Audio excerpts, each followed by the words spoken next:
Good evening, everyone. I'm the storyteller, here to help you fall asleep with these chilling horror stories. Before we begin, make sure to subscribe to the channel and like the video. I'd love to know where you're watching from and what time it is, so feel free to leave a comment. When you're ready, get comfortable and relax. It all started. I have been working as a social worker in Houston, Texas for the past 5 years. And in all that time, nothing prepared me for the case that continues to haunt me. During my years studying psychology at the University of Houston, with a specialization in trauma, I steadily advanced to handling the most challenging cases, primarily serving children and teenagers between the ages of 8 and 18. Although many of my clients exhibited no overt signs of trauma, I was consistently assigned the toughest cases, precisely because psychological wounds are among the most difficult to understand and heal. This was especially true when I encountered a 13-year-old boy whose behavior defied every theory and practice I had learned. The case came to my attention through a school counselor at a prominent Houston public high school. The boy, whom I will call Christopher Turner, had repeatedly drawn attention for his disruptive conduct in class. He was never physically violent or overtly aggressive toward teachers or peers. Instead, he constantly tested limits and created an unsettling atmosphere among everyone around him. His friendships were as fleeting as they were intense, and even those who had once found him charming later described him as eerily manipulative.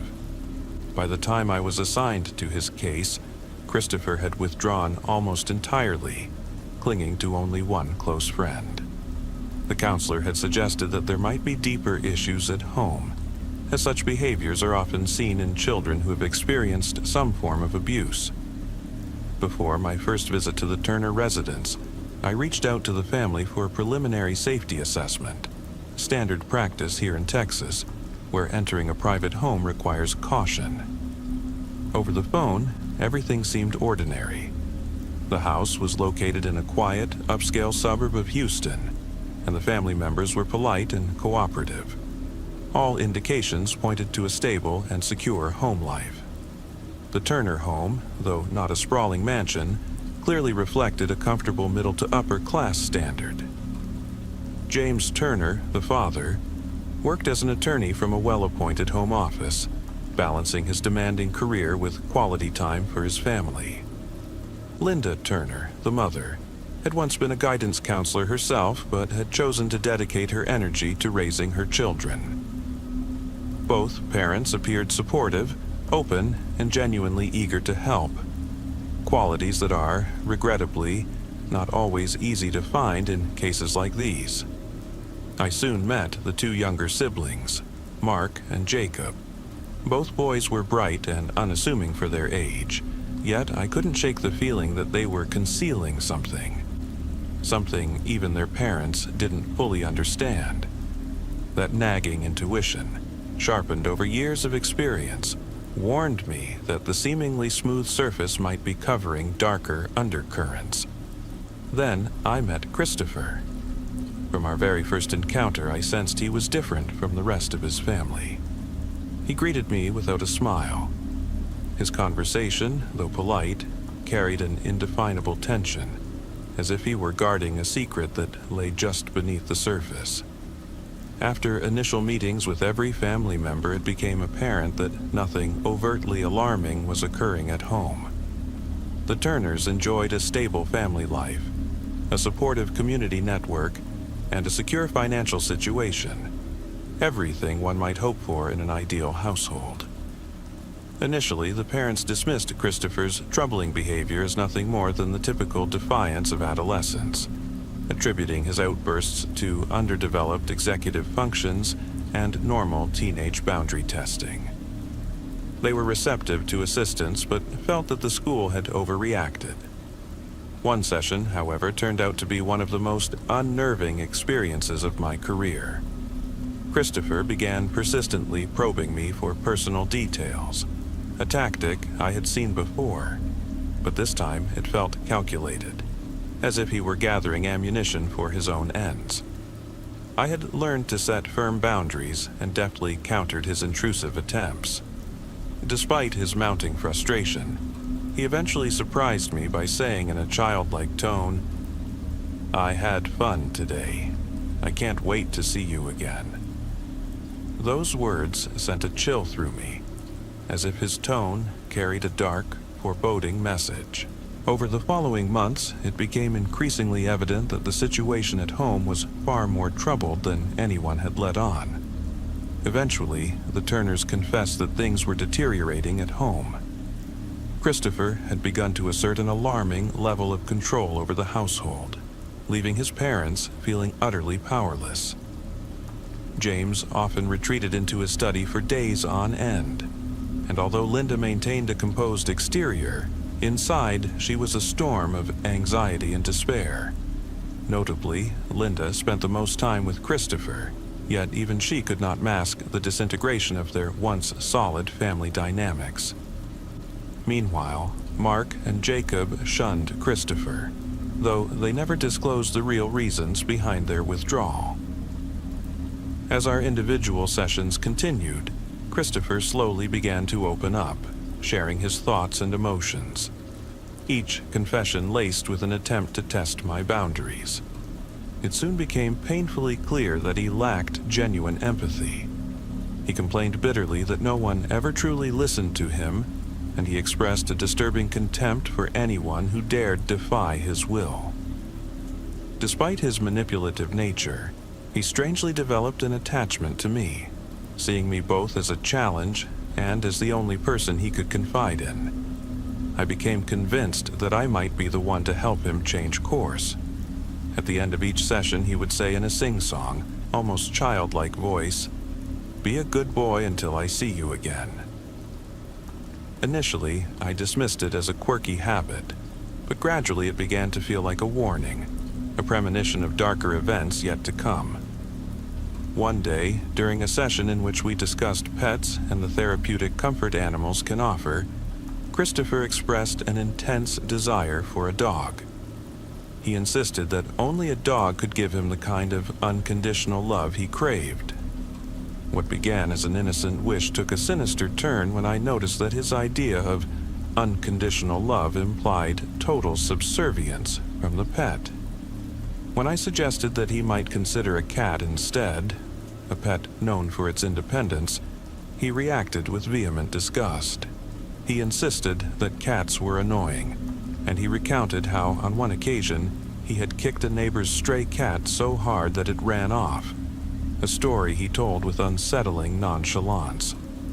I pressed him for more details, and when he mentioned that the cat had luckily run away, my instincts screamed that something was very wrong. I asked him to remove the animal bones he had collected as a defiant trophy from an improvised fort he'd built in the backyard.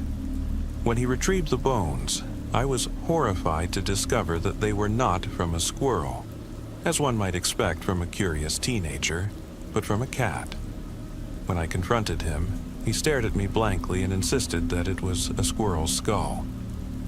I pressed on, but he abruptly shut down the conversation with, "I'm not going to talk about it. I'll clean them up. What else do you want from me?" In that moment, I realized that a deeper darkness was at work. Despite my intensive efforts, including collaborating with a family specialist, the atmosphere in the Turner home continued to deteriorate. One day, during a routine home visit, I discovered Christopher in his meticulously constructed fort in the backyard, a structure complete with multiple rooms and even a small makeshift cell. In one corner of the fort, embedded within a mound of packed snow and debris from discarded wood, lay a collection of bones arranged in a disturbing pattern.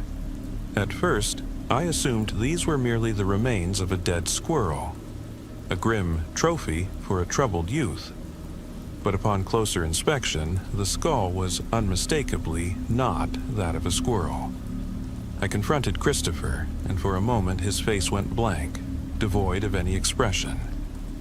He stubbornly denied everything I observed, and my fear deepened.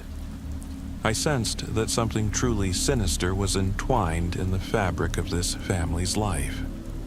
Then, one fateful evening around 9 p.m., I received a phone call that nearly took my breath away. James Turner's voice, laden with urgency, said, "We need you immediately.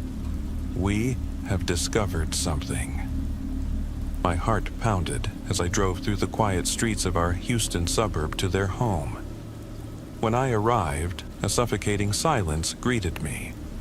Christopher, who usually exuded defiant confidence, now appeared visibly terrified, an emotion I had never seen in him before. After much prodding, the bitter truth emerged.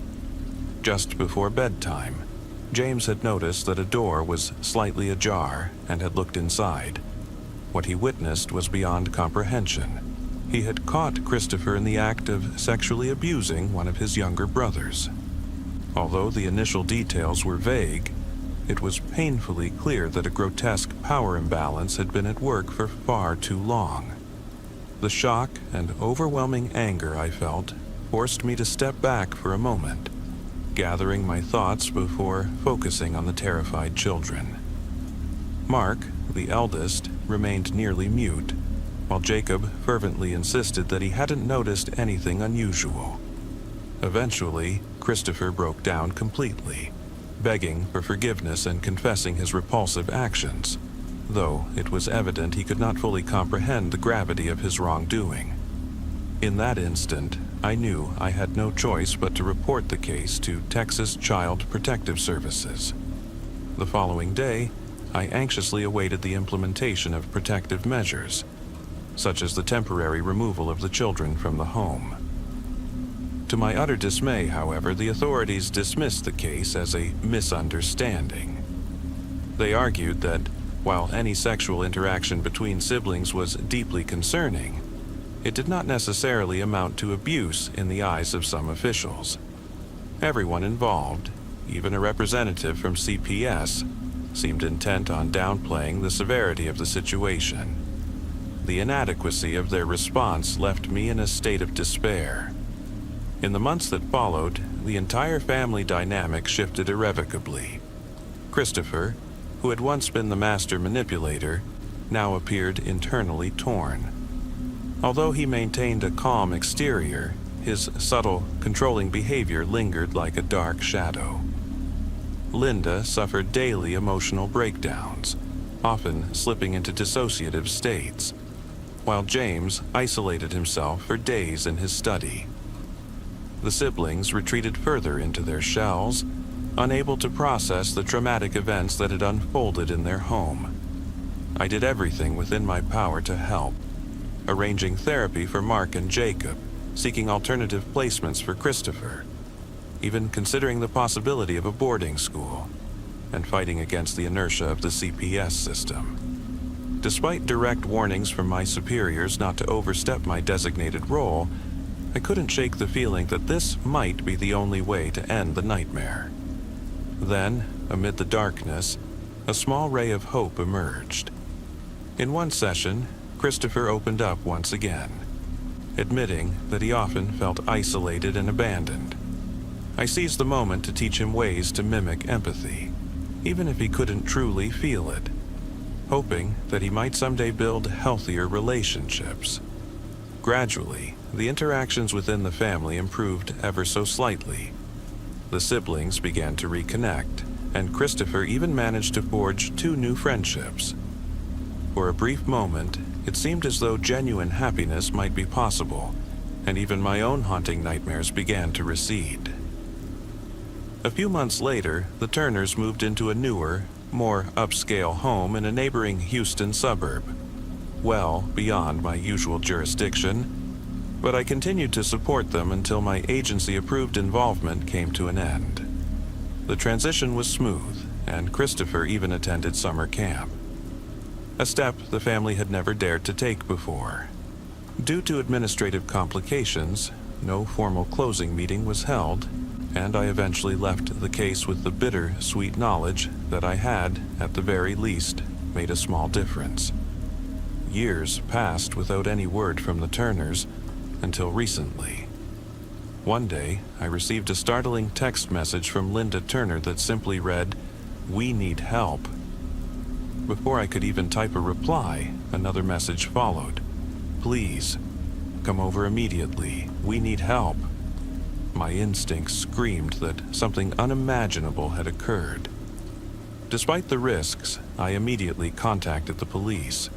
They responded swiftly, and when I was finally granted special permission to enter the house, I was met with a scene of utter abandonment. The home was completely empty. Every piece of furniture and personal belonging had vanished, as if the family had left in a hurry. On the once set dining table, now cold and bare, lay a plate with a few scraps of fresh food, a silent testament to a sudden, desperate farewell. A month has passed since that night, and the police continue to search for the Turner family. I have been contacted several times with inquiries about any updates, but there remains only silence. No one knows where they have gone. I will never forget this case.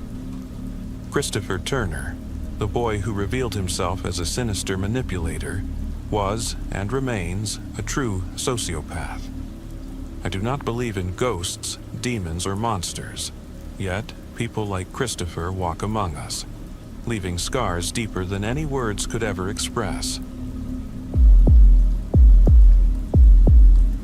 I was in the middle of cleaning out the basement of my mother's old house in the small town of Oak Grove, Texas, a sleepy community with wide-open country roads and a quiet, weathered charm, when I stumbled upon something unexpected. Hidden behind a stack of dusty cardboard boxes filled with old knickknacks and faded clothing lay a small, clear plastic container. I'd never suspected that my mother had kept all these letters.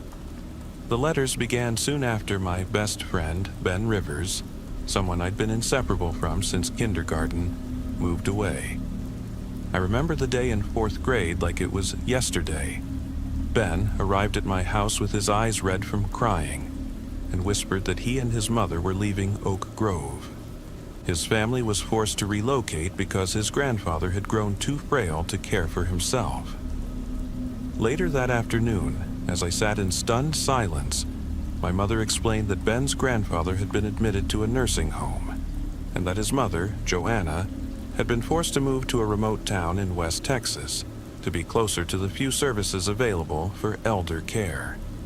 She even suggested I write down Ben's new address so we could continue our correspondence. Thus began the exchange of letters. About 2 months after the move, I received Ben's first note. November 19th, 1999. Hey buddy, it's unbelievably boring out here. There's nothing much to do in the vast emptiness of West Texas. But guess what? My mom got me a heap of new games. I've got the latest on Street Racer X, a couple of offbeat adventure titles like Outlaw Rampage, and even a copy of Midnight Mission, Texas Heat. Outlaw Rampage is insanely fun, but I haven't really tried Midnight Mission yet since I just got it. You should come over sometime so we can play it together. And of course, I'm still hooked on the new version of Slam Dunk. Yep, I haven't stopped playing it. The new apartment is far from our old neighborhood, and there's just nothing exciting around here. My new school, my teacher says it's a mix of kids from 3 different towns, feels dull and disconnected. I really wish I could go back home. Oh, and my mom's friend Joe has started visiting a lot. He's a cool guy and even lets me play on his old PlayStation. He jokes that he always lets me win, though he'd never admit it outright. We've got to work something out so that your mom can invite you over or maybe even bring me back here. Imagine if I got to live with you. We'd be like brothers again. Talk to your mom about it, and I'll do the same. Take care, Ben Rivers. For nearly 7 months, we wrote to each other almost every week. In each letter, we detailed our daily lives, recounted the monotony of our schools, and pleaded with our moms to find a way for Ben to come back to Oak Grove. Almost every note carried a recurring melancholy. I wish I never had to step into that cold, lonely apartment. I hate living with my grandpa. He often can't even remember who we are. My new school is the worst. These kids don't get it at all. At least 2 such dismal remarks appeared in every letter. So it was all the more astonishing when, after months of endless complaints, one letter arrived where Ben's tone had shifted completely. September 2nd, 2000. Hey Nick, you won't believe it. I discovered a skate park just minutes from my new place. It's incredible. Out here, where there aren't many people, it's quiet enough to just breathe. Even the dusty, wind-beaten brush and scattered mesquite trees around it have a strangely soothing vibe. This place is pure fun. Some of the kids here aren't as rough around the edges as the ones we used to know back home. More laid back, I guess. And here's the kicker. Joe managed to score me a brand new PlayStation 2. I've already been playing games like Street Fighter V, Dead or Alive, Texas Throwdown, and Dynasty Warriors, Lone Star Edition. Even though my grandpa is still around, he seems to be in better shape these days. Oh, and get this. My mom said she'd drive over because she feels bad that you haven't visited yet and that I haven't been back. So, she set it up. Tell your mom to see if she can get some time off so she can come down here. Let me know in your next letter when that might work out so my mom can plan everything. Finally, buddy, yours truly, Ben Rivers. Before that upbeat message, Ben's notes had always dripped with resignation and bitterness. The sudden change in his tone filled me with hope.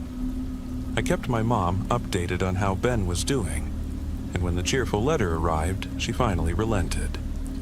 She promised to take a few days off work, and even said I could skip school for a little while, so that we could finally meet before the first chill of winter set in. A few days later, I wrote back with the dates my mom had arranged and asked for Ben's phone number. Ben replied without delay, September 12th, 2000. Hey there, my friend. My mom says those dates work perfectly. She's cleared her schedule. Finally!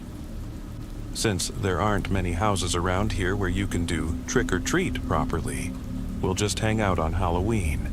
But please, bring a costume anyway. We're planning to kick it at the skate park and have a gaming marathon on the PS2. Do you have a console? If so, pack some extra games you think I might not have yet. Here's our contact number. Joe, my mom's good buddy, will probably pick up the call. Your mom can call too, just to double check that everything's okay. Best, Ben Rivers. My mom even called that day, and Joe, Joanna's longtime friend, answered in his warm Texan drawl. He explained that Joanna hadn't yet come home from her late shift at the diner, but assured us that everything was going according to plan. He even gave directions to their place in a neighboring county near the Pecos River. After he hung up, my mom couldn't hide her excitement as she shared the good news with me. The visit was to last exactly 7 days. 1 day for the drive, 5 full days of hanging out, and 1 day for the return trip. We set out on Thursday, October 26th, and I was buzzing with anticipation. I could hardly speak. At long last, I was about to reunite with my closest friend, the one with whom I'd shared every secret, the other half of our beloved Skate Brothers crew. And with Halloween right around the corner, combined with the fact that I'd been excused from school, everything promised an unforgettable week. After a grueling 10.5-hour drive along endless, deserted county roads, we finally saw a modest house bathed in the orange glow of twilight after the last bend. It was that magical time of day when the Texas sky shifts between the fading light of day and the encroaching darkness as we pulled up. We parked beside Joanna's old pickup truck, its driver's side sporting a dent that I'd caused long ago, though back then Ben had taken the blame, and next to another car that likely belonged to her new boyfriend. As we stepped out, a man dressed in a makeshift Frankenstein costume emerged from the front door with a hearty, Howdy, y'all. Welcome, I'm Joe. Y'all must be Amber and Nick. Hey, Nick, I heard Halloween's your favorite, so we got a head start on the festivities. Hope you brought your costume. Bursting with excitement, I called out, I did. My costume is all set. Then get into it, buddy. We've got a surprise waiting for you once you're ready. Ben wanted this reunion to be extra special. I asked my mom if I could change right away, and she agreed. I dashed up the creaking wooden stairs to a small porch area, while Joe guided me into a cramped anteroom that had been set up as a quick change space. Through the old house drifted the low murmur of voices, and I distinctly caught Joe saying, "Nice to see you, Amber. Joanna's down in the basement getting everything set up. Ben has..." His words trailed off into the sounds of rustling and distant laughter. Immediately, I noticed that the house was strangely disordered. Normally, Joanna was known for keeping everything neat and tidy, but here, dirty dishes and scattered clothes cluttered the dining table. A stark contrast to the meticulous Texan hospitality we'd come to expect. Inside the makeshift changing room, I slipped into my Power Ranger costume and returned to the festively decorated living area. The house, though slightly messy, was adorned with authentic Halloween decor, handcrafted cobwebs draped from every corner, bowls overflowing with candy placed on every available surface, and in one dim corner, an eerie skull hung as a centerpiece. I was especially eager to see how the basement, the real location of the surprise, had been transformed. Joe led us to a heavy, reinforced basement door, swung it open, and quietly closed it behind us. Small LED lights lined a set of worn wooden steps descending into the darkness below. Once at the bottom, a narrow corridor forced us to turn left. A shudder ran through me as the cramped, dark passage felt almost suffocating. Then my mother leaned in close and whispered, "Don't worry, Nick." Ben told Joe how much you loved that haunted attraction back at the county fair, so he set up a little homage down here, since nothing like it exists in these parts. With her firm hand on my shoulder, we pressed onward. Random bursts of light, unexpected sound effects, and hidden props that sprang into view sent jolts of adrenaline through me, exactly like one of those real haunted house rides. From behind us came Joe's clear voice. "All right, the finale is just up ahead." We rounded one final corner and saw two dim lamps focused on deep blue curtains. "Hold up a sec," Joe announced, moving ahead with a conspiratorial smile. "I'm just gonna check on something. Wait for my cue before you step in, 'cause Ben wants everything to be perfect." He slipped cautiously past us and partially drew the curtains aside to keep the surprise under wraps. "Are you ready to see your best friend again? I know you've been counting down the days." His voice echoed from behind the fabric, and I was ready. Nearly a year had passed since I'd last seen Ben, and my heart pounded with anticipation. But the moment I stepped through those curtains, I was paralyzed in horror. Before me stood Ben, surrounded by his mother and two other men whose silhouettes, illuminated by the faint, eerie glow, looked grotesquely distorted. The scene was beyond belief. Ben's mother, completely bare, her body horrifically dismembered into 8 macabre pieces and affixed to the cold, damp basement wall as if in a ghastly tableau.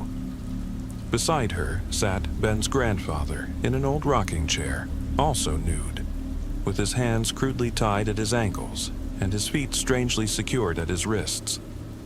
His mouth was agape in a frozen scream, as if caught in an eternal wail.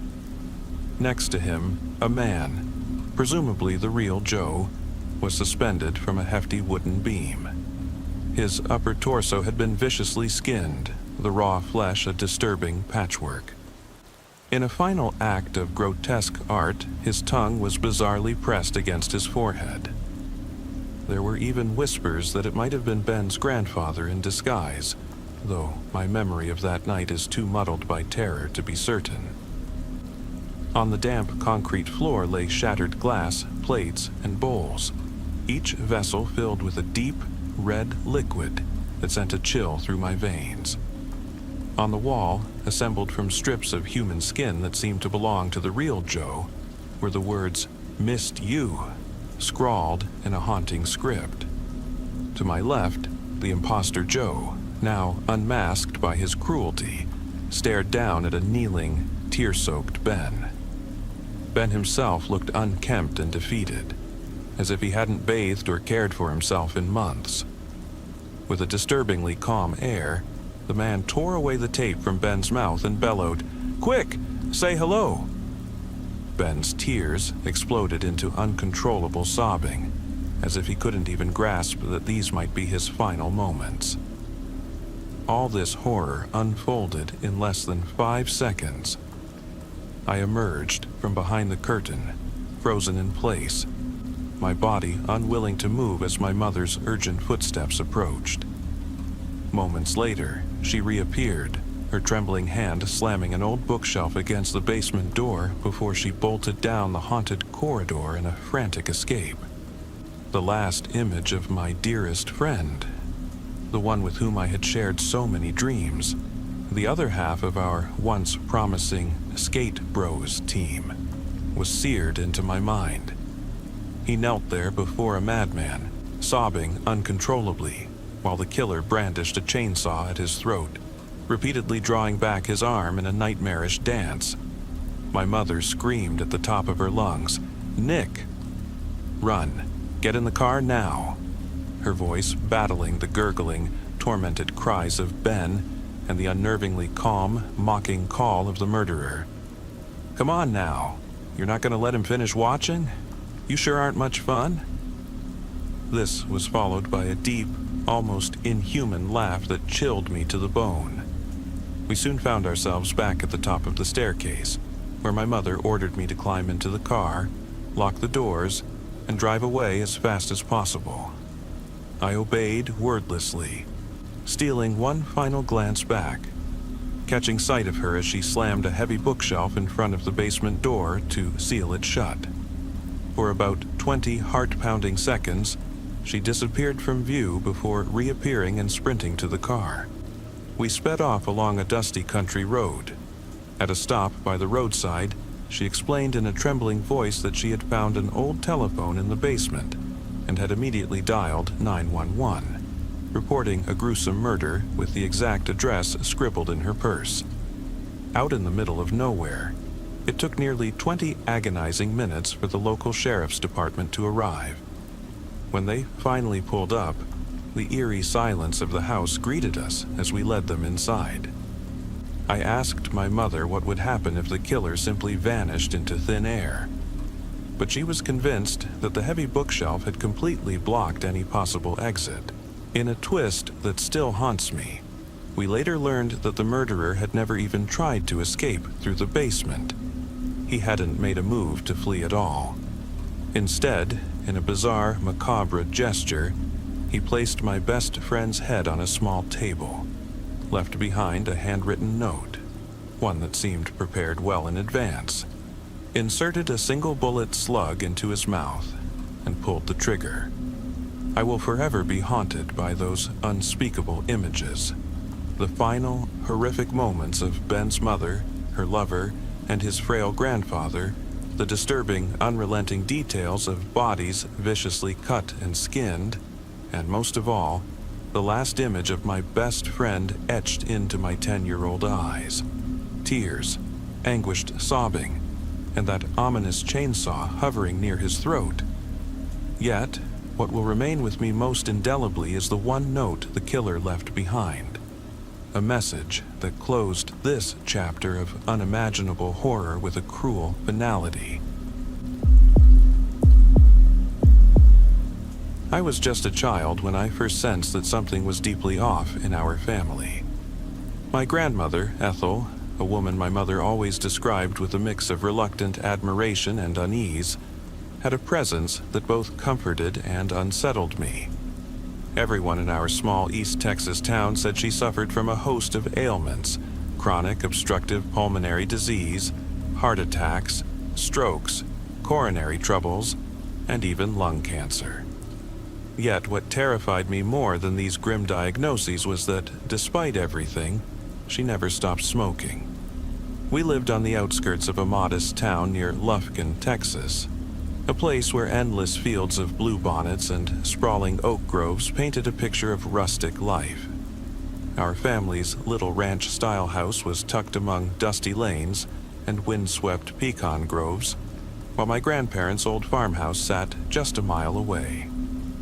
Their two-story, weather-beaten home boasted a steep, gabled roof, heavy wooden beams, and a wraparound porch that overlooked a lovingly tended garden. Despite peeling paint and crumbling mortar, the yard carried a nostalgic charm. An old stone fountain overgrown with wild ivy, a faded ceramic gnome, and a rose bed where deep red and sunlit yellow blooms intertwined in a haphazard dance. Grandma Ethel spent her days in her battered wheelchair or ensconced in a massive, time-worn recliner in the living room, ideally positioned so she could watch the local news on an old television set. Her breathing was rough and uneven, punctuated by sudden, eerie coughs that echoed through the narrow halls of the house. Her hands trembled, yet she never let go of her cigarette. They said she had smoked for over 50 years, lighting one after another even after numerous trips to the hospital. Her temper was as notorious as her habit. Rarely did a smile grace her weathered face, and when she spoke, her voice was low and raspy, as if burdened by decades of hardship. As a child, I assumed she was simply ill and cranky. My mother, Lorraine, always reassured me that Grandma Ethel was exhausted by her many maladies, and that her sour mood was nothing personal. Friday afternoons held a special, almost sacred place in my memory. After classes at the old local school, a sprawling brick building with a broad, sunlit courtyard, we, my two sisters, Beth and Carol, and I, would ride our bikes down the dusty main road to visit Grandma and Grandpa. The arrangement was simple: behave well and complete your homework, and you'd earn a little cash for the week. For us, it was the highlight of every week. Our school was just a short ride away from my grandparents' homestead. I would lock my bike against an iron post near a low, ivy-clad wall and knock on the time-worn front door. Almost always, I'd hear the measured shuffle of Grandpa Roy, pale, silver-haired, and quiet, opening the door just a crack. With a soft, "There you are, darlin'," he'd press an envelope of cash into my hand. When Grandma Ethel was around, I'd catch the creak of her walker or the subtle sound of her wheelchair's wheels rolling over the worn hardwood floors. Most visits were brief: a knock, a silent exchange of money, a whispered, "Thank you, Grandpa," and then I'd pedal away. Despite the minimal contact, there was comfort in the routine, a constant in my small world. But one Friday afternoon remains seared into my memory. I must have been 13 or 14, and the East Texas autumn was in full bloom. Towering pecans and oaks set ablaze in fiery reds and oranges, while a cool, crisp breeze stirred the air. That day, my final class was unexpectedly canceled, so I rode over to my grandparents' house earlier than usual. The sky was an impeccable blue, the Texan sun warm yet gentle, and the air carried the scent of fallen leaves and rich, moist earth. I parked my bike beside the side entrance where a faded brick wall, slowly reclaimed by creeping vines, stood. I knocked gently at first, but received no response. No familiar sound of Grandma Ethel's rough cough or the low murmur of the television. Growing uneasy, I knocked again, louder this time, feeling a strange tightness in my chest. Finally, slow, heavy footsteps echoed down the hall. The door swung open a bit wider than usual, revealing Grandpa Roy, pale and distant. his eyes fixed on me in a way that sent a shiver down my spine. In a hushed voice, he murmured, "Grandma's resting. You're too early." Without a word, he handed me the envelope. As I accepted it, I noticed the door creak open just a little more, allowing a faint flickering light from the living room to seep into the hall. I caught a glimpse of time-worn furniture, a sagging bookcase loaded with dog-eared novels, and a weathered sofa where Grandma Ethel usually sat. Then came a sound that froze me. Quick, shuffling footsteps, as if someone were scurrying like a frightened child. But it wasn't a child. It was Grandma Ethel herself. With a strange, almost unnatural hunch, her arms hung limp at her sides, and she sprinted across the living room as though propelled by unseen forces. For an instant, our eyes locked, and in that fleeting moment I saw in her gaze a wild, almost deranged look. A look that was both terrifying and inhuman. Terrified, I stumbled back. This was not the frail, barely mobile woman I'd known all my life. What I witnessed was something altogether unexplainable. In the next heartbeat, before I could even cry out, Grandpa Roy slammed the door shut with a force that reverberated through the silent corridor. My heart pounded so fiercely that I could almost hear it. The narrow gap of the door was gone, but the haunting image of Grandma Ethel's frantic dash was etched into my mind. Then, as I dared to peer through the living room window, I saw her face once more, hunched in the half-light, eyes wide and fixed, a ghastly expression that recalled the eerie photographs of urban legends I'd seen in hushed whispers. Her stare was frozen, her lips twisted into a grin that sent an icy thrill down my spine. I managed to muster enough courage to jump on my bike and pedal away at breakneck speed, my heart racing as if it might shatter. When I finally burst through my own front door at home, I called out desperately for my mother. Lorraine hurried from the kitchen, her eyes wide with concern, as she took in my terrified face. I recounted every detail, only to see her expression shift. First to worry, then irritation, and finally to stark disbelief. "Grandma hardly walks," she insisted. "You must have imagined it. She's just off when she's in pain or hasn't slept enough." Her words cut through me, leaving me both angry and sorrowful. I felt as if she wasn't truly listening, or perhaps she simply refused to accept that something far more sinister might be at work. In the following weeks, I avoided my grandparents' home on Fridays. I made up excuses about too much schoolwork or a lack of desire to go, and my mother let me be, convinced that I had been overtaken by an overactive imagination. Yet the unease inside me did not subside. I kept dreaming about that dreadful afternoon, the sight of Grandma Ethel's frantic, almost possessed dash through the living room, and that disquieting stare from the window. In some nightmares, I found myself paralyzed as her eyes grew ever wider, her steps faster, until I awoke drenched in sweat. My sisters soon noticed my change. Beth asked why I had stopped visiting Grandma and Grandpa, and I could only offer mumbled excuses, my cheeks burning with embarrassment. I feared that if they knew, they too would dismiss my experience as mere fantasy. After several weeks, I could no longer avoid the visit. Gathering my courage, I agreed to return. This time with my mother by my side, so I wouldn't be left alone with my terror. But when we arrived, Grandma Ethel was quiet and still. Seated in her wheelchair by the window, she coughed softly and barely uttered a word. No one mentioned that unsettling episode. As I grew older, I began to look at the people in our East Texas community with a new perspective. Some of the older neighbors hinted, in hushed tones, that Grandma Ethel had always been a reserved soul. They recalled that in her youth she had worked at a rundown nursing home on the outskirts of town, a place shuttered decades ago. Rumors abounded of strange events there, unexplained disappearances, mysterious accidents never fully explained, and several young nurses who abruptly quit or were sent for psychiatric care.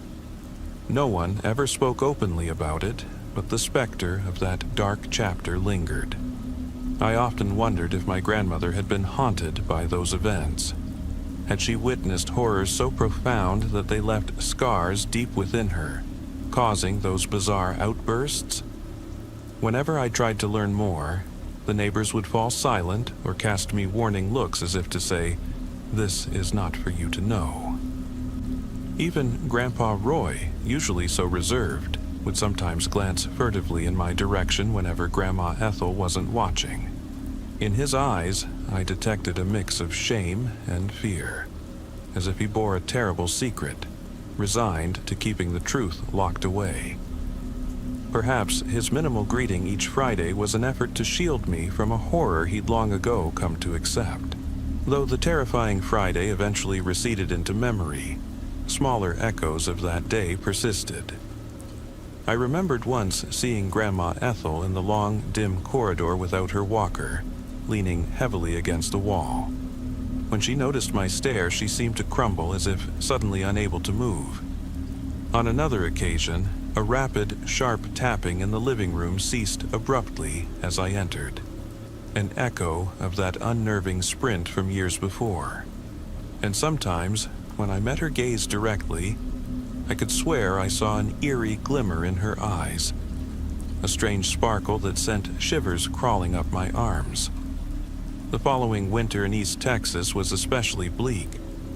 By mid-afternoon, a gray dusk had already descended on our small town. After school, darkness enveloped the streets almost immediately. The bare, wind-whipped trees swayed under icy gusts, and the streetlights cast weak yellow halos over empty sidewalks. In those evenings, I only dared collect my allowance accompanied by my sisters, too unnerving to knock on Grandma's door alone in the dark. The old house's creaks and groans became even more menacing. The flickering television threw eerie shadows across the walls, and every sound seemed amplified in the quiet. One chilly evening, just before Christmas, Grandpa Roy once again opened the door crack. A waft of warm, stale air, tinged with the familiar odor of cigars and cigarettes, spilled out. In that half-light, I thought I saw the outline of Grandma's wheelchair, draped with a red woolen shawl as she sat by the window. For an instant, her eyes met mine, cold, unyielding, and filled with a hostility that clawed at my soul. I tried repeatedly to discuss these strange happenings with my mother. I asked if Grandma had ever been this peculiar before. She would only dismiss my questions, saying that Grandma had endured a tough childhood, and that back in the 50s and 60s there was little understanding of mental distress. "Your Grandpa and I have had our share of hard times," she once murmured quietly in the kitchen while peeling potatoes, "but some things are best left buried. Even your aunts and uncles avoid the topic." As I entered my late teens, my curiosity grew. I immersed myself in books about the aftermath of war, about families shattered by loss, displacement, and hunger. I began to wonder if Grandma Ethel had been one of those broken souls, a victim of unspoken tragedies whose suppressed memories manifested in those surreal outbursts. Perhaps she wasn't simply sick, but sometimes slipped into a state where a buried strength, or a burst of uncontrollable terror, took over her, a momentary lapse into something like a psychotic or epileptic seizure. Yet neither the doctors nor Grandpa Roy ever spoke of such episodes, and she herself never mentioned them. Now, at 20 years old and studying at a community college in Lufkin, I visit Grandma and Grandpa less often than I used to, maybe once a month, sometimes with one of my sisters, sometimes alone. Grandma Ethel is even more frail now. She sleeps much of the day and often appears lost in her own thoughts. Yet, despite her many ailments, she clings to life. When I speak with her, she occasionally halts mid-sentence, staring blankly at a corner of the room as if seeing something invisible. Then, with a sudden jerk, she turns to check if I'm still there. And for a brief moment I remember that haunting gaze from the window. The uncanny smile that seemed straight out of a horror story. A few months ago, driven by an insatiable need for answers, I visited the county archives in Lufkin to learn more about that abandoned nursing home where Grandma had once worked. I unearthed several old newspaper clippings from a local paper, detailing mysterious deaths, unexplained complications among residents, and accounts of young nurses who quit abruptly or ended up in psychiatric hospitals. One article even quoted a young caregiver who claimed to have seen shadowy figures wandering the long-forgotten corridors at night. Most readers dismiss these as wild rumors, and the facility was eventually shuttered, its remaining residents relocated. None of the reports mentioned Grandma Ethel by name or directly tied her to those bizarre events. Yet the thought that she had once toiled in that grim institution, witnessing horrors that she could never truly forget, haunted me still. There was never another moment when she bolted through the living room quite like that, yet the shadow of that one autumn afternoon lingers between us. Grandpa Roy appears even more withdrawn now, his eyes heavy with secrets too painful to share. Perhaps he has spent a lifetime guarding that terrible truth, concealing the dark side of his wife from his children, his grandchildren, and our close-knit community. My mother, too, has grown more somber with the years. When we sit together at the kitchen table in the evenings, I sometimes sense that she yearns to reveal something more, only to shrug and change the subject before I can press further. Not long ago, on yet another Friday evening, I returned to find the front door left ajar instead of locked tight as usual. I called out for Grandpa, but there was no response. Stepping inside, I was immediately hit by the pungent odor of cigarette smoke. In the living room, Grandma Ethel sat silently in her wheelchair, her eyes fixed on a muted television screen. I set my bag down and asked where Grandpa had gone. Slowly, she turned toward me and offered a smile. Not the terrifying, distorted smile of that fateful day, but something gentler, almost wistful. She extended her hand toward me. I hesitated, then took it. Her skin was cold and paper-thin. "You've grown up," she whispered, her voice raspy. "You take after him," she added softly, though I couldn't tell whether she meant my father or Grandpa. Then she lowered her head again, and the moment passed. In that brief instance, a part of me felt a strange relief, as if I'd been granted some small measure of understanding. Yet, when she abruptly crushed her cigarette into the ashtray, her head jerked forward, and for an instant, her eyes flashed with that unnerving, otherworldly gleam, as though time itself had momentarily frozen. I never quite learned what truly stirred within Grandma Ethel that day, or what hidden chapter of her past might have been calling out from the darkness. I only know that on that fateful autumn afternoon, I caught a glimpse into a realm of fear and mystery that defies rational explanation. Whether it was a psychotic outburst, a supernatural manifestation, or simply the final surge of adrenaline in her failing body remains an unsettling mystery. The memory of that event, the image of her dashing through the living room like a hunted animal, and the horror of her distorted face staring at me from the window, has never left me. Sometimes I wonder if that moment was a warning, a glimpse into the hidden, painful depths that exist even in our seemingly safe, civilized world. In the years since, I've come to treat the people around me with a more cautious empathy. I now understand that behind the worn facade of illness, age, and habitual routine, there may lie secrets too disturbing to confront openly. And though I continue to visit, I do so with a quiet reverence, ever aware of the unspoken shadows that linger in every crevice of our lives. Ever since I was a kid, growing up on a sprawling ranch outside of Lubbock, I was drawn to the darker corridors of the human mind. While other children raced their bikes down dusty roads or spent summer afternoons learning to ride horses at the local stable, I was secretly fascinated by the grim tales of criminals and the mysteries of forensic psychology. My granddaddy, a quiet, steady man who had spent his life tending cattle and preserving family lore, kept a small but treasured library in our old farmhouse.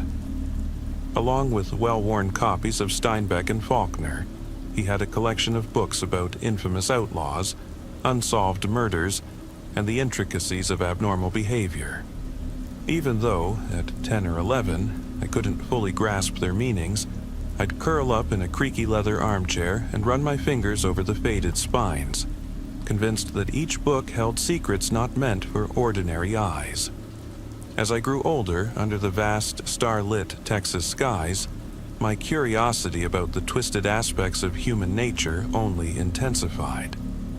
I'd sneak off to watch grainy documentaries about notorious killers, bank robbers who'd made off with fortunes, and cult leaders who preached their own brand of twisted salvation. I devoured every scrap of information I could get my hands on about what turned someone into a psychopath. So much so that I knew more about the dark recesses of the mind than most of my schoolmates. In some ways, I was proud of this unique obsession. In others, it made me feel isolated. A misfit more at home among the dusty records of old crime files than in the boisterous world of schoolyard chatter and Saturday night football games. And yet, even as I admired these dangerous figures from afar, I also harbored a quiet fear. My gentle, soft-spoken nature made me wary of anything that might cross that fine line between fascination and terror, especially when I imagined myself alone at a lonely roadside diner at midnight, or facing the vast emptiness of a Texan desert night. Years later, armed with nothing more than a battered suitcase and an unyielding hope for a new start, I left behind the familiar dusty roads of West Texas for the bustling cityscape of Houston. The sprawling metropolis, with its mix of gleaming modern high-rises and time-worn neighborhoods, promised the chance to reinvent myself. I found a modest studio apartment tucked away in a small trailer park on the outskirts of the city, a place where the hum of idling trucks and the soft twang of country music at local diners painted an authentic picture of Texas life. Though the apartment was humble, with a threadbare carpet that still carried the scent of humid nights and walls that told stories of previous tenants, it was mine. A place where I could finally feel free. Each evening, as the blistering Texas sun gave way to a cool, star-lit night, I'd switch on a small lamp and gaze out at the dim glow of streetlights and neon signs from a nearby Whataburger, feeling, if only for a moment, that I was the master of my own fate. But as is often said in these parts, freedom doesn't pay the bills. It wasn't long before I found myself scouring job listings in local papers and online ads. I applied to everything from roadside BBQ joints to small convenience stores until I finally landed an opening at an H-E-B supermarket, a cornerstone of everyday life in Texas. It wasn't a glamorous gig, but it was steady work, a way to keep a roof over my head while I figured out what my next move would be. H-E-B was housed in a sprawling, utilitarian building that looked more like a relic from the 1970s than a modern supermarket. The exterior was marked by rugged concrete panels, faded signage, and a neon H-E-B that flickered in the humid night air. Massive hand-painted posters on either side of the entrance trumpeted deals like "Buy one, get one free," and "Local produce, straight from Texas farms." Inside, the atmosphere was one of gritty practicality. Aisles stretched out before you, lined with everything from canned beans and barbecue sauces to household cleaners and pet food. The worn linoleum floors bore the scars of countless spilled sodas, and dropped bags of chips, while the back of the store housed a labyrinth of cold storage units and a cramped break room that few paid much attention to. My daily tasks were simple enough: restocking shelves, checking expiration dates, and, on occasion, manning the register with a polite howdy. Most of the customers were longtime Houstonians, college students juggling part-time jobs, older folks reminiscing about simpler times, and young families with pickup trucks full of groceries. The conversations were steeped in local charm, accented with a hearty drawl, peppered with Texan idioms, and punctuated by the occasional y'all, creating an ambiance that was as much a part of the store as the merchandise itself. Among the motley crew of employees, one figure immediately set himself apart: Martin. Tall, lanky, and with an unkempt mop of hair that seemed to have seen better days, Martin was a fixture at H-E-B, though not for any good reason. Always sporting scuffed cowboy boots and a rumpled shirt that might once have been a plaid work shirt, he carried an odor of stale sweat mixed with cheap tobacco. More often than not, he was found skulking in a dim corner of the break room, muttering under his breath, and occasionally letting out a high-pitched, almost cackling laugh that sent a shiver down my spine. Most of our colleagues dismissed him as nothing more than a harmless oddball, a former roughneck or maybe a drifter who'd picked up a few too many hard lessons along the way. But to me, there was something unnerving about him. His sudden, eerie chuckles, and the way his eyes would occasionally lock onto mine with an intensity that made me feel exposed, were signs of something far more sinister lurking beneath the surface. One sweltering evening, as the long day at H-E-B was drawing to a close, I was desperate for a brief escape before the inevitable drive home. I trudged into the break room, a bare, whitewashed space with a faded green carpet that reminded me of long-lost cotton fields and a wobbly folding table surrounded by metal chairs. In one darkened corner, the ever-present Martin was seated, his eyes half closed as he stared up at a flickering fluorescent light overhead, mumbling in a low, almost imperceptible tone.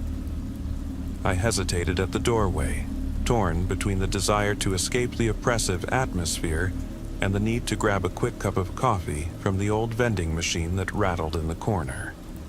As I fumbled with the machine, his muttering grew out a little louder, interspersed with sudden bursts of cackling laughter. High, piercing sounds reminiscent of a raven's cry echoing over an empty plain. A cold wave of dread swept over me. I resolved to make my escape, muttering under my breath as I passed him. Maybe y'all could do something useful for once. The words slipped out more, as an expression of frazzled frustration than an insult, but they struck a nerve.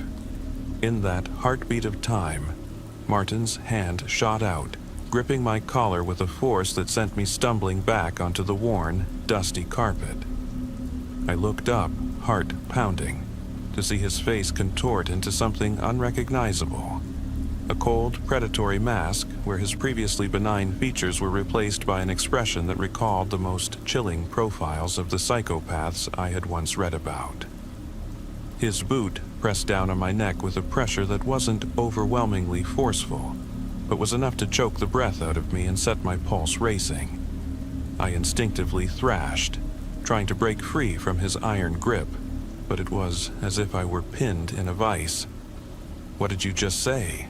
he whispered, his voice so quiet that I could barely register it, yet it carried a threat that chilled me to the bone.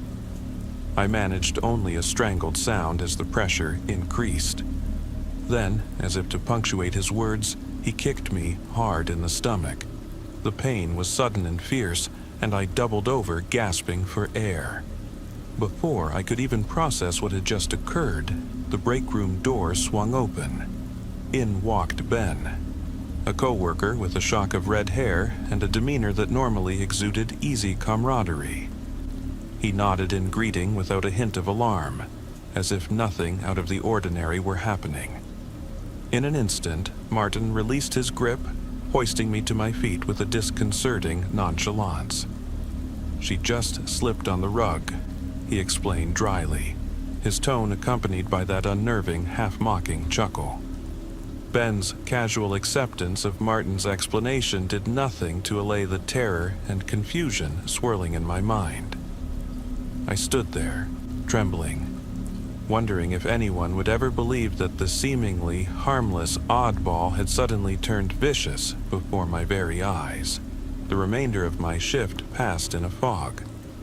Bruised and shaken, I left the store and drove straight to a local Whataburger, a ritual I'd adopted on particularly rough days.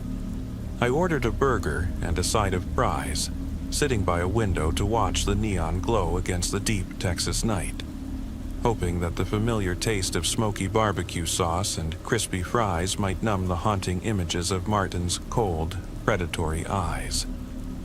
But even the comforting warmth of the meal did little to erase the lingering dread. When I finally returned to my modest trailer apartment, a cramped space in a mobile home park that overlooked a neglected lot with rusted chain-link fences, I expected to find solace. Instead, an eerie silence greeted me. My beloved cat, Snooks, usually a constant presence with her gentle purring and soft meows as I fumbled with my keys, was nowhere to be seen. Panic seized me as I searched every corner of the apartment, calling her name in a trembling voice. Just when despair was setting in, the doorbell rang at an ungodly hour. My heart pounded as I peered through the peephole, silently praying it was just a neighbor in need of a cup of sugar. But when I opened the door, I froze. There stood Martin in his threadbare work clothes, his calm, unsettling demeanor unmistakable. Without a word, he stepped past me into the narrow living room and settled into my battered recliner, as though he had every right to be there. He casually picked up my half-full cup of weak tea, as if that action were as ordinary as pouring a glass of sweet iced tea on a hot day. How did you get in?" "What are you doing here?" I stammered, voice quivering with a mix of disbelief and fear. He regarded me with an unnerving calm, his eyes scanning me as if memorizing every detail of my terror-stricken face. Then, in a tone that was disturbingly measured, he said, "I know where everyone lives." The words, simple as they were, carried a weight of threat that made my blood run cold. "And your little cat, Snooks, she's a fine-looking lady, isn't she?"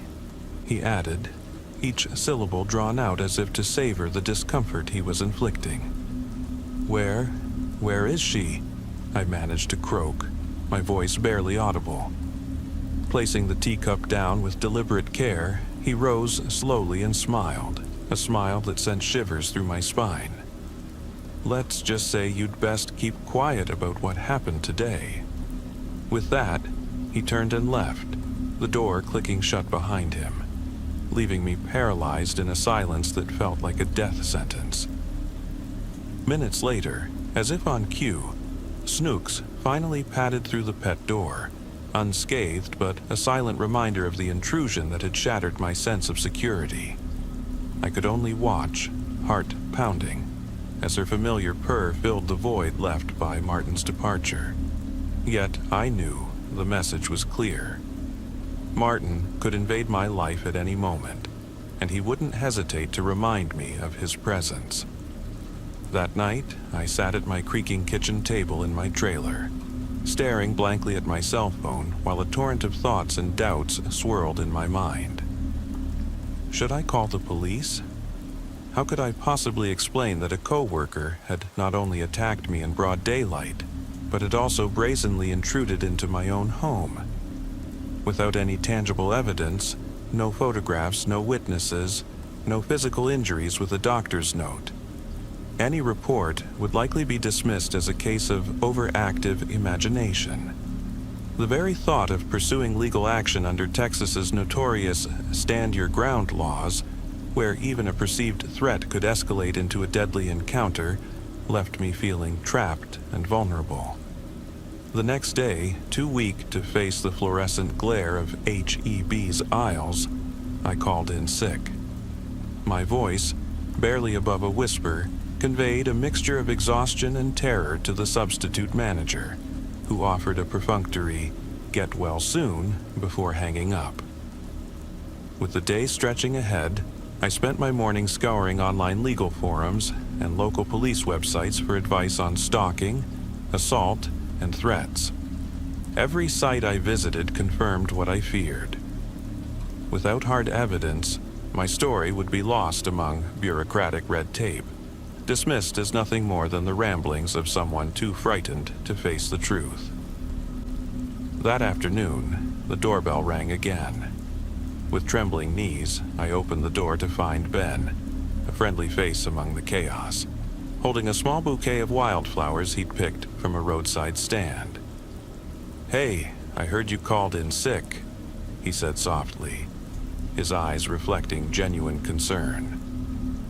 Inviting him into my cluttered kitchen, I poured us each a cup of strong, freshly brewed coffee and tried to steady my nerves as Snooks rubbed against my leg. Ben's kind eyes asked the questions I'd been too afraid to voice. "You took quite a tumble yesterday, didn't you? Was it really just an accident? I had this weird feeling." His hesitant inquiry made it clear that he suspected more than I had dared to confess. Gulping down my coffee, I slowly began recounting the events. The vicious hold in the break room, Martin's cold, calculated threat, and his brazen intrusion into my home. Ben listened in silence, his expression shifting from concern to shock as he pieced together the fragments of my story. "Holy smokes," he finally whispered. "If that's what really happened, and judging by the way you look, I think we need to do something about it. Maybe talk to the boss or even call the police."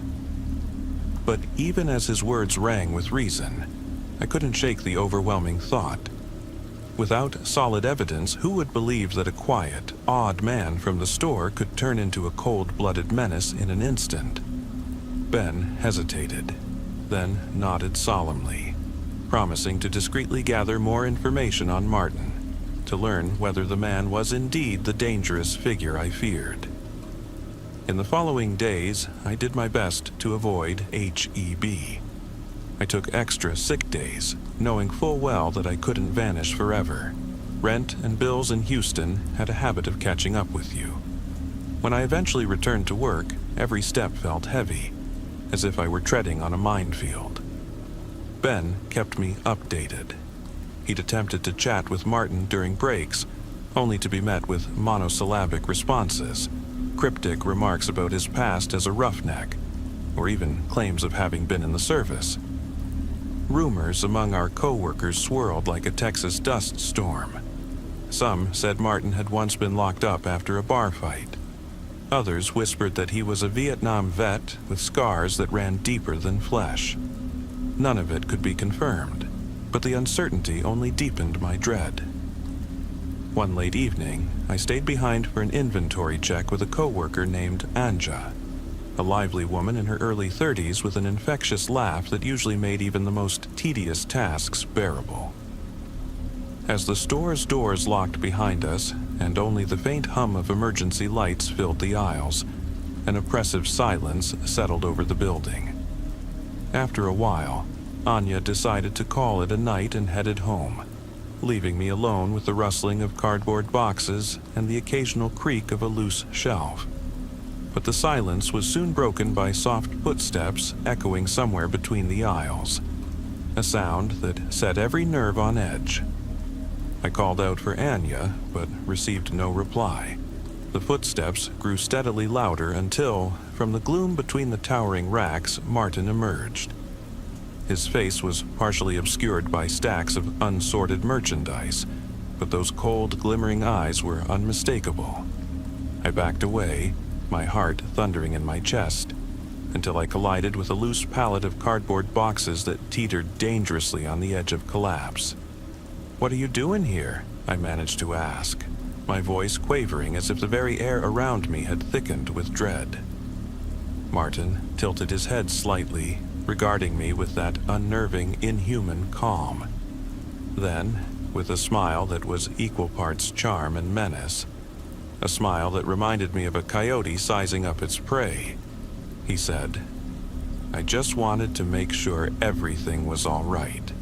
His tone, deceptively soft, carried a threat that made my skin crawl. The space between the aisles was so narrow I could scarcely maneuver, and his presence loomed over me like a dark storm cloud on the horizon.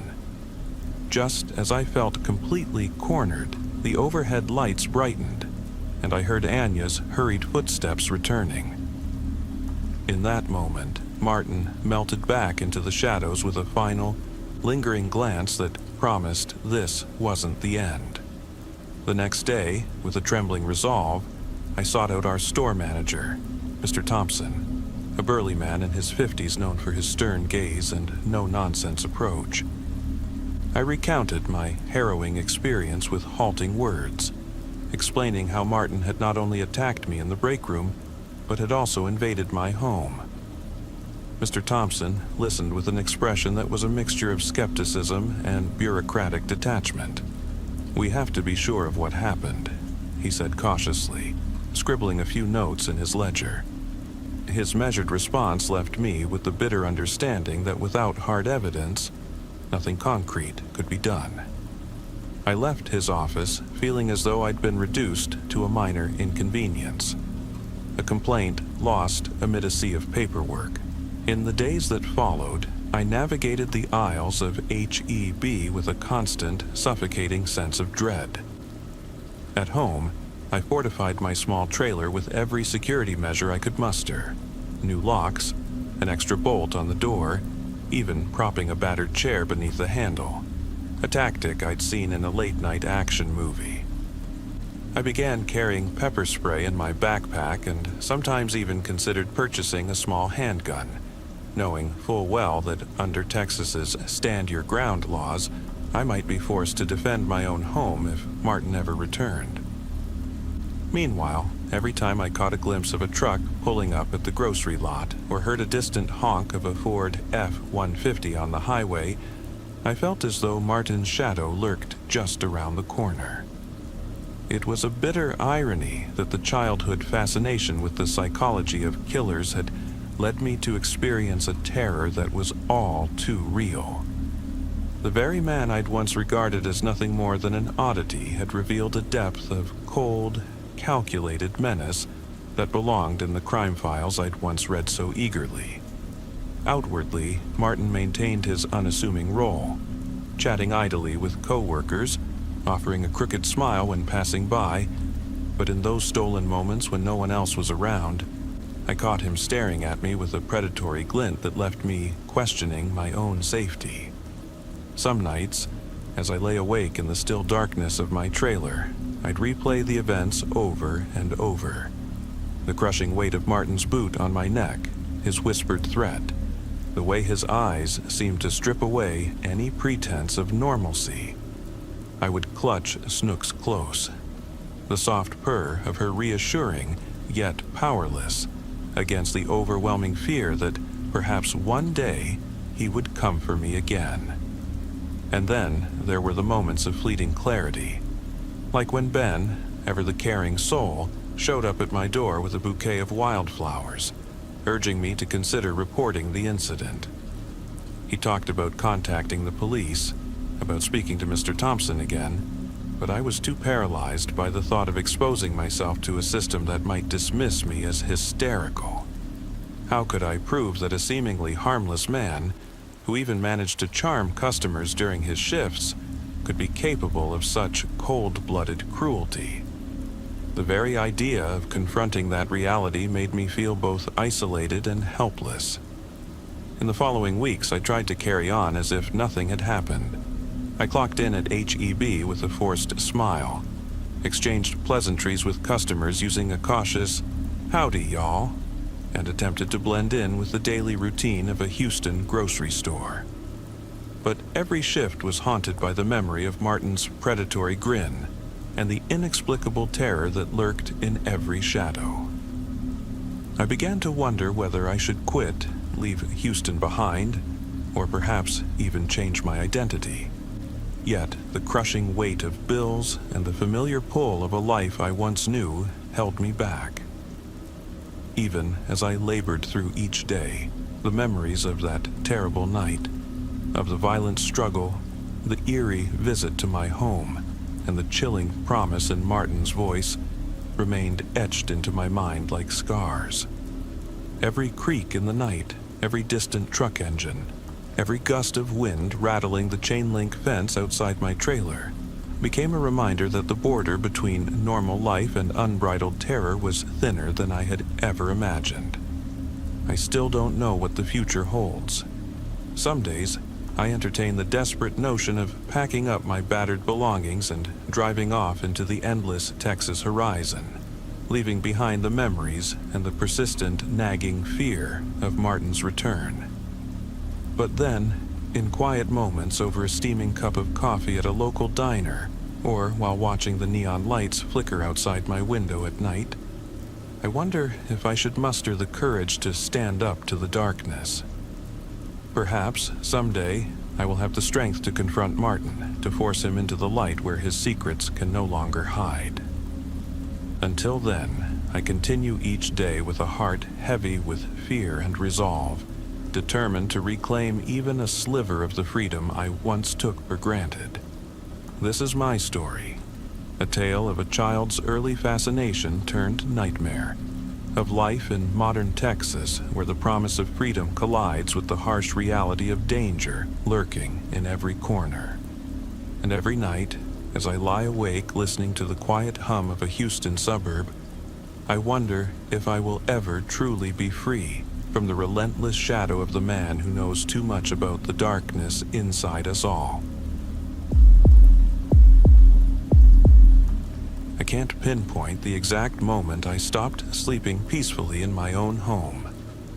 Perhaps it was that fateful night when I first discovered that my 13-year-old stepdaughter, Lily, had been secretly snapping photos of me while I slept.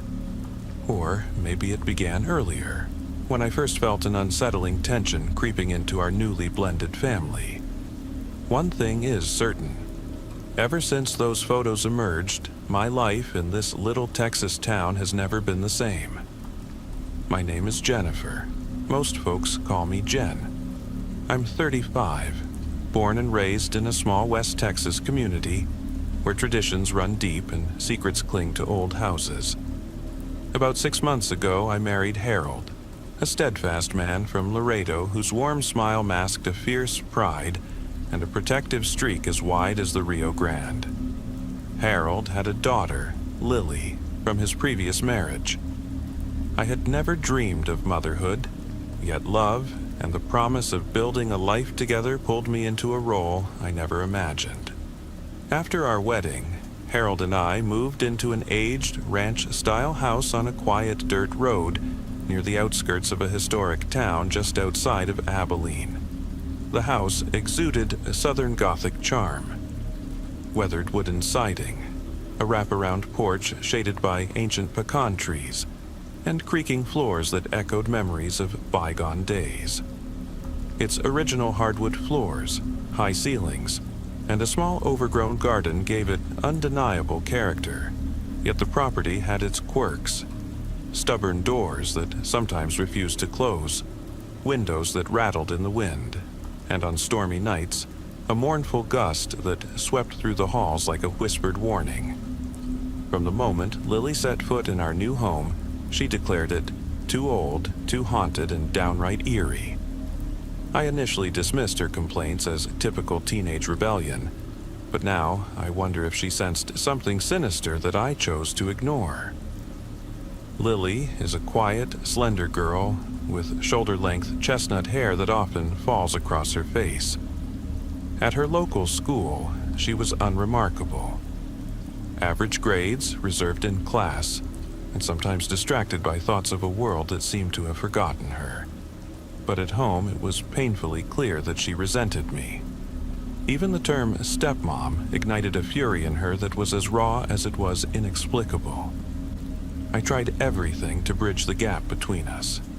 buying her favorite beef jerky and pecan pralines from the corner store, listening to the country tunes on her old radio and attempting to join her in her favorite hobbies. Yet soon, small acts of defiance escalated. I began noticing mysterious stains on my boots, splotches of soda on the dusty leather, ink blots on my favorite cream blouse. When I gently questioned her, she would snap, "You don't get to tell me what to do." Her eyes, dark and distant, sent chills down my spine. Harold, a man of few but firm words, tried repeatedly to reach out to her. In our town, a father was expected to be stern yet kind, a protector even when the winds of change howled. "Lily's still hurting from the divorce," he'd say softly, recalling how her mother, living far away in San Antonio, barely kept in touch. "Give her some time." For his sake, I attempted to be patient, but deep inside, I sensed a deeper, darker resentment brewing, a malice far beyond typical teenage moods. A few weeks ago, Harold had to leave for 3 days on a business trip to Dallas with his IT company, which served clients across North Texas. As he packed his worn leather duffel bag, an ominous feeling settled over me. 3 days alone with Lily, without Harold's steady, reassuring presence, hardly promised a peaceful weekend. The night before his departure, the three of us sat down for a meager dinner in the dim light of our creaking dining room. Lily barely spoke a word. I tried initiating light conversation, but the silence was as heavy as the humid Texas night. Harold mostly talked about his upcoming meeting and the long drive ahead, leaving me to stew in a mix of worry and disquiet. Early the next morning, Harold left, and as soon as the screen door slammed shut, the house felt colder, as if an extra window had been flung open to let in the chill of an approaching storm. Later, while I was in the kitchen preparing a strong cup of coffee, I caught sight of Lily wearing my treasured heirloom necklace, a delicate gold chain passed down from my grandmother, who'd arrived in Texas with nothing but hope and a fierce determination to survive. "You can wear my jewelry," I said softly, "but you need to ask first. That necklace means more to me than just its shine." Lily rolled her eyes and retorted, "I don't have to ask." "Then I do," I insisted firmly. "While your dad isn't here, I'm in charge." "You're not my mom," she screamed, yanking at the necklace until it split into 2 pieces that hit the wooden floor with a thud. My whole body trembled with anger and disbelief. Instead of returning her outburst with one of my own, I snatched her cell phone from the counter. "Your dad will lose his mind when he finds out, but I'm keeping this. At least for 2 days, I declared. Lily stared, tears glistening, before disappearing into the darkness of her room. I called Harold, explained the situation, and while he sighed in exasperation, he said, "It's fine, Jen. Maybe she needs this break from her phone to learn a lesson." Yet, later that night, as I lay awake listening to the creaks of the old house, I realized I had accidentally taken Lily's phone with me. I hadn't intended to, until in a fit of exasperation I pulled it out of my bag, hoping to snap a quick photo of our scruffy cat curled up in a cozy nook. I unlocked the phone and mistakenly opened the photo gallery. There, in a folder ominously labeled "Nighttime," were several photos of me, sleeping soundly with my face buried in the pillow, taken from angles that suggested the camera had been planted beneath the bed. One shot even captured Harold's back as he slept, the timestamps all read between 1 a.m. and 3 a.m. My heart pounded with terror. Why was Lily taking these photos? Was it a sick joke, a way to intimidate me? Or was there a more sinister, unspoken purpose behind them? I tried calling Harold again, but he didn't pick up, likely having shut off his phone to prepare for his meeting. Then, as if summoned by my mounting dread, a clear voice broke through the silence. "Jen? What are you doing with my phone?" I spun around to see Lily standing in the shadowed hallway, barely lit by the flickering light of a dusty lamp.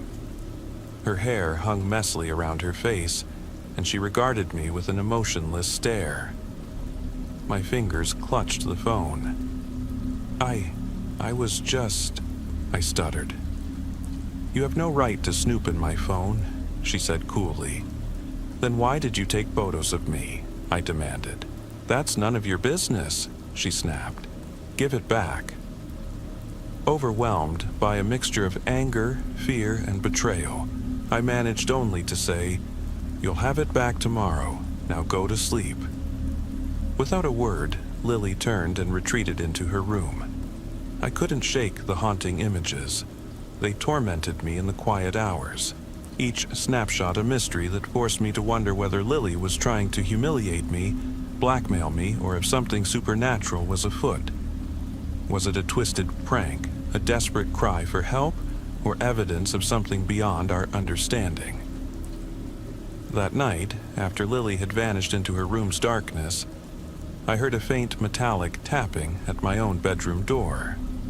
I sat up, heart pounding, and saw Lily peeking through the crack, clutching a small hairpin like it held some secret. "What are you doing? What are you trying to prove?" I demanded, shoving her gently into the hallway. She stepped back, torn between fleeing and confessing. Then, with trembling hands, she extended her phone toward me. "Dad doesn't believe me. Nobody believes me," she whispered, swiping through a series of eerie, low-light photos. In one image, the ceiling above our living room revealed a strange, gnarled shape. A skeletal, spindly figure that clung to the plaster as if alive. With every successive image, the figure appeared to creep closer, its long, gaunt limbs stretching out menacingly. In the final photo, taken mere minutes before, I sat upright in bed, my face twisted in anger, with that dreadful shadow looming behind me as if ready to swallow me whole. I dropped the phone. What is that?" I murmured. Lily's eyes widened in terror, as if she too was afraid of what she had seen. "I see it every night," she admitted softly, "but Dad says I'm imagining things. You must believe me." I don't understand," I stuttered. "Were those images altered?" Lily fell silent, turned abruptly and dashed back to her room. My mind raced. Was it an elaborate trick? Or was there something wrong with our home? The creaking floors, the inexplicable sounds in the night, the scratches I'd noticed on the wooden banisters and door frames. Desperate for answers, I called Harold. When he finally listened, he dismissed it as nothing more than a faulty app overlaying spooky effects. "It's just a gimmick, Jen. Don't let it get to you," he said, trying to calm both Lily and me. Yet the unease deepened. That night, too terrified to sleep, I bolted my door and lay awake listening to every sound echo through the old house. Around 3 a.m., I was startled by a new noise. A soft, metallic scratching moving slowly along the ceiling. The room was pitch dark, save for a pale glow filtering through dusty curtains. Then, from the narrow gap beneath my door, I caught sight of a slender figure. Lily, her head barely peeking out, whispering, "Do you hear it too?" I was paralyzed as my eyes caught a subtle movement above. A shadow gliding across the ceiling as if alive. By morning, we gathered at the battered wooden table for breakfast. Harold looked exhausted, running his fingers through his thinning hair as if searching for answers. Lily poked at her cereal in silence, and I mustered the courage to say, "Harold, I can't continue like this. Whatever is happening, this isn't just about the photos. Something is fundamentally wrong here." "Jen, stop!" Harold sighed, exasperated. "Are we living in a damn horror movie? I know Lily's hurting, but..." Suddenly, Lily leapt up, hurling her bowl off the table, sending milk and cornflakes splattering across the worn linoleum. "You never believe me. Neither of you ever believe me, she screamed before storming off to her room. Harold's eyes pleaded silently for a solution, and I felt the crushing weight of a decision bearing down on us. We have to do something. Get a psychiatrist, involve child services, or maybe even leave this cursed house, I insisted, voice trembling. Leave? Harold repeated incredulously. That's too drastic. I lowered my gaze. I don't know if it's just the house, but I'm scared, Harold. I'm truly scared. In the days that followed, we existed side by side in an uneasy standoff. Harold left for work each morning, returning with a forced normalcy, while Lily retreated further into herself, rarely emerging from her room. I would catch fragments of hushed conversations on her cell phone about urban legends, ghost stories, and paranormal happenings that echoed the lore of Texas. Tales of restless spirits, of ghostly figures roaming old ranches, of skinwalkers in the dark. Sometimes, in the fading light of dusk, I'd see her on the back porch, eyes fixed on the vast, starlit Texas sky, as if waiting for something beyond our world. Once, our eyes met, and her gaze was so full of sorrow that I longed to comfort her, though an invisible barrier held me back. One afternoon, while Lily was at school, I took the chance to tidy her room. In the farthest corner of her closet, I discovered a small black notebook filled with unsettling sketches. Every page bore drawings of bizarre, almost otherworldly figures hanging from ceilings. Limbs elongated into grotesque shapes reminiscent of spiders or contorted human forms. Scrawled beside the images were chilling annotations. Why does no one see it? They crawl closer every night. I must collect proof. She had even meticulously noted the times she'd seen these things. The eerie precision of her drawings sent shivers down my spine. If these were simply fantasies of an overactive mind, why were they so vivid, so hauntingly real? That evening, my nerves frayed beyond repair, and without fully consulting Harold, I decided to drive to Dallas to speak with Lily's mother. Perhaps she could shed light on Lily's troubled past, her fears, and the inexplicable visions she'd been having. Harold protested. We can't just up and leave like this. But I was resolute. The next morning, Lily and I boarded an early Amtrak bound for Dallas. As the train rumbled past vast ranches, endless fields, and dusty back roads, Lily stared silently out the window, her eyes distant and troubled. In Dallas, we were met at a modest apartment in a time-worn neighborhood by Sandra, Lily's mother, a woman whose stoic demeanor belied years of hardship. "What is this? I wasn't expecting a visit," she snapped, ushering us into a cluttered living room littered with half-packed moving boxes. "Sandra, Lily isn't well. She sees things. She takes photos of things," I pleaded. Sandra waved it off with a dismissive shake of her head. "She's been doing this for a year now, just a phase.